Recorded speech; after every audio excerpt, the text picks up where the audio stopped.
barda deemsa laalatu karaan galee badda. Gulufi barda deemsa laalatu karaan galee badda. Gulufi barda deemsa laalatu karaan galee badda. Gulufi barda deemsa laalatu karaan galee badda. Gulufi barda dibaba dara dibisiisa jara waanuma keerrattu ormi maaf nyaara.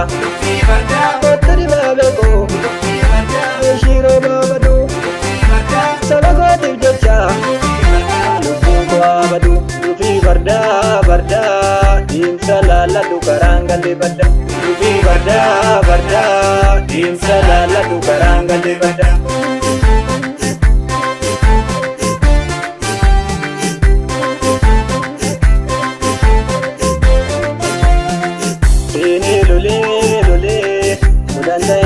Kumata makole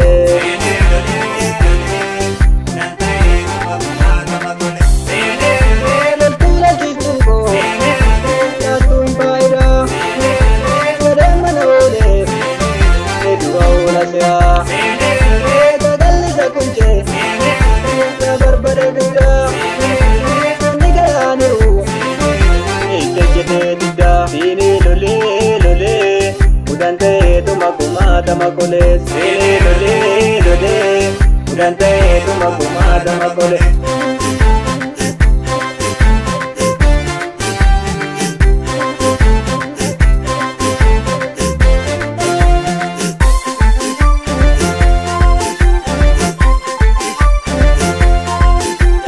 Kalo dalati jari kalo walo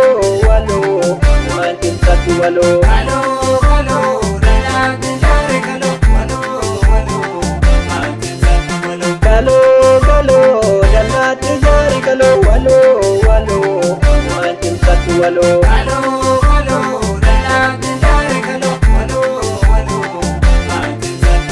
Boni bogale sile lole udang jari modu dari robu fakada inka kawisa ida dukawe rumah desa dini amtoda radio desa.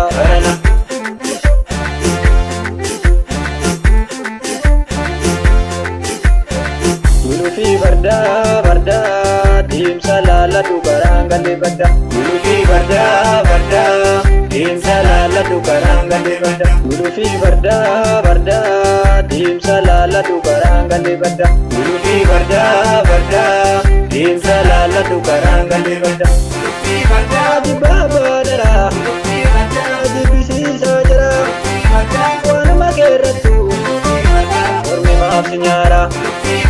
Kotta dibaabe koo shiroo baabadu saba kootiif jecha lubbuun koo abadu. Gulufi barda deemsa laalatu karaan galee badda. Gulufi barda deemsa laalatu karaan galee badda.